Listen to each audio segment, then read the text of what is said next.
जोगियों के पीछे जैसे जोग लग जाता है, प्रेमियों को प्रेम वाला रोग लग जाता है। जी हाँ, आप सोच रहे होंगे ये गाना हमें क्यों सुना रहे हो। इस गाने के पीछे ही, इस गाने की लाइनों के साथ में ही आज की हमारी ये कहानी जुड़ी हुई है।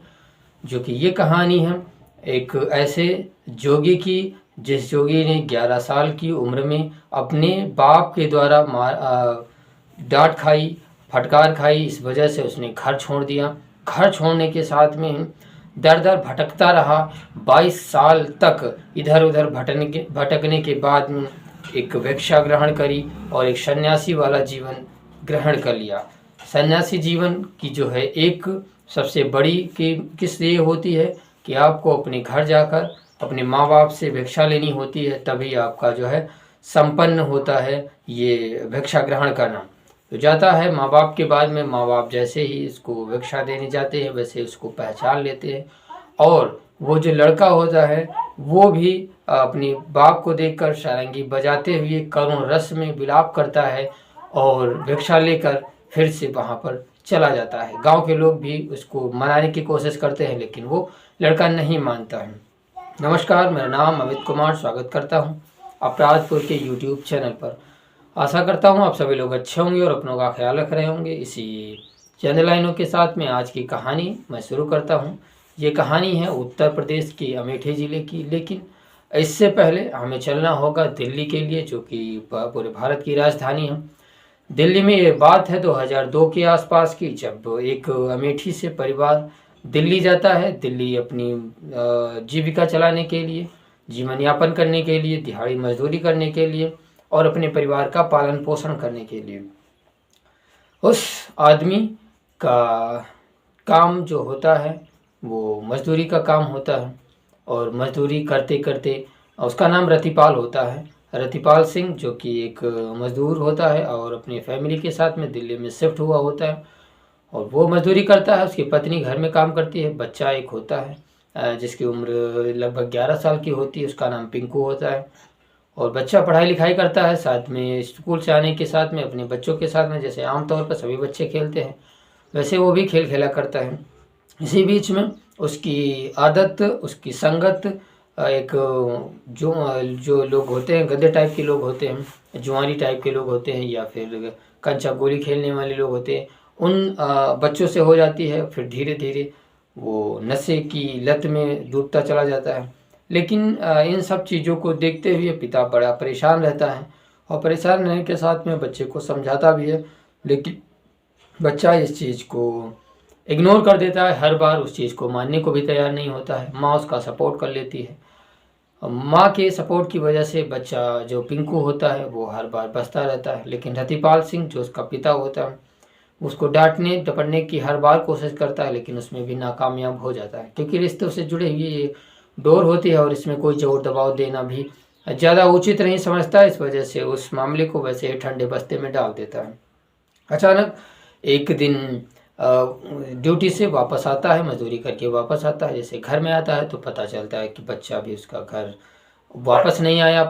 आसपास के लोगों से पूछता है और उनके दोस्तों से पूछता है तो पता चलता है कि कहीं कंचे और गिल्ली खेल रहा होगा या फिर उन शरारती बच्चों के साथ में है। शाम को वैसे वापस उसको लाया जाता है। लाने के साथ में उसके साथ मारपीट भी करते हैं जो उसके पिता होते हैं। और मारा पीटी उसके साथ में जैसे ही होती है वैसे उसके दिल में उसके सनक चढ़ जाती है और वो घर छोड़ने के लिए तैयार हो जाता है। आसपास ढूंढता है, लोगों को ढूंढता है। उसके यार दोस्त जो होते हैं उसको एक सलाह देते हैं कि जो है इतने इतने समय घर से निकल जाना है और कहीं दूर जाकर हम लोग अपना काम करेंगे, अपना ये जो बिजनेस है ये करेंगे। उसके दिमाग में ये चीज़ बैठ जाती है, घर कर जाती है और वो उन्हीं के साथ में घर से अगले दिन रफू चक्कर हो जाता है। पिता ड्यूटी चला जाता है और मजदूरी करने के बाद वापस जब घर आता है तो हाल खबर लेता है, पत्नी की हाल खबर लेता है, बच्चे की हाल खबर लेता है, लेकिन बच्चा घर पर होता नहीं है। इस वजह से बच्चे को जैसे कि पिछले दिन उन्होंने उनके साथ जो हाल करा था उसे भी पता था कि बच्चा यहीं कहीं होगा, कहीं घूम रहा होगा, यार दोस्तों के साथ में होगा, खेल रहा होगा। तो इस वजह से ज़्यादा उसके बारे में कोशिश नहीं करी। इधर ये भी नाराज़ था और बच्चा तो वैसे भी नाराज़ था। लेकिन बच्चा उससे पहले ही, पिंकू जो था उससे पहले ही गलत कदम उठा चुका था। गलत कदम कह दो या उसके ज़िंदगी का जो भी मकसद था वो अपने मकसद की उस मंजिल की ओर आगे बढ़ चुका था। इधर एक दिन हो जाता है, 24 घंटे बीत जाते हैं, लेकिन बच्चा घर नहीं आता है। माँ परेशान हो जाती है। माँ फिर से रतिपाल सिंह से बोलती है कि बच्चा अभी आया नहीं, उसको ज़रा ढूंढ के लो। वो फिर से अपने मोहल्ले में, टोले में देखता है, पूछता है लोगों से, उसके यार दोस्तों से पूछता है। अपने घर यहाँ अमेठी भी मिलाता है, क्योंकि उत्तर प्रदेश की जो जिला एक अमेठी है वहीं के वो रहने वाले होते हैं, घर पर भी मिलाता है। लेकिन यहाँ का भी उससे शक जो होता है वो का नामंजूर हो जाता है। और क्योंकि 11 साल का बच्चा क्या ही कर लेता और कहाँ जा सकता था, इस वजह से ज़्यादा यहाँ पर फोर्स दबाव नहीं किया। लेकिन घर वालों के ऊपर एक प्रेशर आ गया था, एक टेंशन आ गई थी, इस वजह से वो ज़्यादा इस चीज़ के बारे में कोशिश करने लगे। आसपास वहाँ पर जाकर थाने में रिपोर्ट भी लिखाई, लेकिन वहाँ पर थाने में भी कुछ उनके हाथ नहीं लगा। इस वजह से अब कुछ दिनों बाद में उसकी माँ जो है बीमार रहने लगी, अपने बच्चे के बगैर रहते हुए।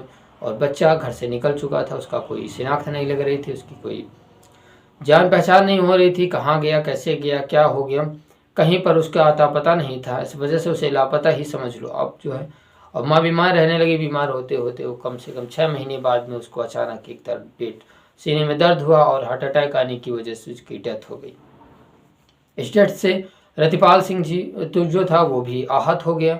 और बच्चा तो वैसे भी घर से निकल चुका था। टेंशन इस बंदे की भी थी, लेकिन अब उसका सब कुछ चला गया था। इस वजह से वो भी बच्चे को भी खो दिया था, पत्नी को भी खो दिया था, और दिल्ली छोड़कर वापस अपने गृहनगर आ जाता है, अमेठी आ जाता है। उत्तर प्रदेश की धरती पर कदम रखकर अमेठी की ओर बढ़ जाता है। अमेठी में ही एक थाना क्षेत्र पड़ता है जायस, और वहीं का एक गांव, छोटा सा गांव पड़ता है खरौली। खरौली के वो रहने वाले होते हैं। अपना आकर यहाँ पर खेती बाड़ी करते हैं, मजदूरी करने लगते हैं आसपास में जाकर। इसी बीच में 2 साल 4 साल बीत जाते हैं, तब ये अपनी दूसरी शादी कर लेता है। भानुमति जिसका नाम होता है, उसके साथ में अपना ज़िंदगी को सेटल करने की कोशिश करता है, परिवार को बढ़ाने की कोशिश करता है। अच्छी खासी ज़िंदगी चल रही होती है। अचानक 15 से 20 साल गुजर जाते हैं। उनकी ज़िंदगी एकदम सेट थी। मजदूरी करता था और इसके भी बच्चे हो चुके थे। लेकिन इधर 2024 की शुरुआत में अचानक गांव में कुछ साधु प्रवेश करते हैं। साधु प्रवेश करने के साथ में उनके साथ में सारंगी होती है, गाने बजाने का सामान होता है। और वो अपने साथ में कुछ जो उसके साथ में कुछ लोग होते हैं, गुरु शिष्य वाली जो परंपरा होती है, वो भी उसके साथ गाने गाजे बजाते हुए उसके पीछे पीछे चले जाते हैं। आकर वो अपने घर पर ही रुकता है, क्योंकि दूसरे घर में वो मांगता नहीं होता है। लोग भी, आसपास के लोग भी यही सोच रहे थे कि सन्यासी अक्सर आते हैं, हर घर में लेते हैं, हर घर में मांगते हैं, बैठकर वहाँ पर प्रभु का नाम लेते हैं। लेकिन ये बंदा सिर्फ एक ही घर में आया, रतिभान सिंह के घर में आया है। आकर वो करुण रस में विलाप करता है, रुदन करता है, और करुण रस भरी आवाज़ में सारंगी बजाते हुए गाना गाता है, अपनी पूरी कहानी बताता है। दिल्ली से वो कहाँ गया, कैसे गया, किन लोगों के साथ में पढ़ा, इतने दिनों में उसको कितने गुरु मिले, कितने लोग जो है उसके साथ में फ्रॉड करा, और किन किन लोगों के साथ में कैसी परिस्थितियाँ आई, कैसे उसे खाने को मिला, कैसे कहाँ रहा, कहाँ कहाँ पर वो घूमा, किस किस जगह पर गया, कैसे गुरु जी से मुलाकात होने पर जो भी इसकी रस्में होती हैं, जो भी इसकी परंपराएं होती हैं, उन परंपराओं को मानते हुए, उन परंपराओं के साथ चलते हुए अपने शिष्यों के साथ में अपने घर आता है। घर आने पर जैसे जैसे उसको बोला जाता है कि आपको सबसे पहले अपने घर से भिक्षा लेनी होती, तो मैं घर पर आया। ये सब पूरी कहानी और सारंगी के माध्यम से बजाते हुए, करुण रस में गाते हुए घर को सुनाता है। जैसे ही घर के लोग जो है, जो पिता होता है, उसकी सौतेली माँ होती है और बुआ होती है, ये सब पहचान जाते हैं उस लड़के को। 11 साल बाद 11 साल का बच्चा घर से गुम हुआ और 32 साल में घर आता है। उसकी दाढ़ी भी बढ़ जाती है, कपड़े भी गेरुआ कलर के हो जाते हैं, एकदम सन्यासी वाला जीवन उसका हो जाता है। सब चीज़ें उसकी बदल जाती हैं। बगल में एक झोली भी टांगे हुए होता है, और सारंगी बजाते हुए अपने पिता से भिक्षा मांगता है। जैसे ही पिता को पता चलता है, आसपास के लोगों को पता चलता है, वैसे ही सभी लोग स्तब्ध रह जाते हैं, और उसे देखने के लिए पूरे गांव की भीड़ इकट्ठे हो जाती है। आसपास के लोग भी आकर इकट्ठे हो जाते हैं, क्योंकि 22 साल बाद किसी का बिछड़ा बेटा मिल रहा होता है, और वहाँ पर एक गमगीन माहौल हो जाता है। लोग बड़े परेशान होते हैं, रोते बिलखते हुए उस बच्चे से, उस व्यक्ति से रुकने के लिए कहते हैं, घर वापस आने के लिए कहते हैं, लेकिन उसकी जो प्रतिज्ञा अटल थी, अडिग थी, इस वजह से वो इन सब चीज़ों से दूर सिर्फ भिक्षा लेने की कोशिश कर रहा होता है। और जैसे उसको भिक्षा मिल जाती है वैसे ही वो घर से गाना बजाना करते हुए, सारंगी बजाते हुए, गाते हुए घर से, गांव से बाहर निकल जाता है। इधर घर वाले भी परेशान हो जाते हैं, परेशान होने के साथ में उनका भी खाना पीना सब त्याग हो जाता है, 24 घंटे बराबर परेशान रहते हैं। लेकिन क्या होता है, आज की कहानी यहीं पर थी, और इस कहानी से आपको क्या सीख मिली कमेंट बॉक्स में आकर बताएं। पिंकू का वो लाइफ, दर्द भरा जीवन, उनका सन्यासी भरा जीवन कैसा रहा, आपके इस कहानी के माध्यम से आपको कैसा लगा, इसे भी बताएं। लेकिन एक ज़िंदगी होती है जो माँ बाप अपने बच्चे से अधिक प्यार करते हैं, और वही आकर एक सन्यासी का जीवन ग्रहण कर लेते हैं, तो उनको विदा करने में या उनको विदाई देने में बड़ा कष्ट होता है घर वालों को। इस वजह से घर वाले बड़े विलाप करते हैं। आप इस वीडियो को कहाँ से देख रहे हैं, कहानी को कहाँ से देख रहे हैं, कमेंट में ज़रूर बताएं। और साथ में ये भी बताएं कि आपको कैसी कहानियाँ पसंद हैं।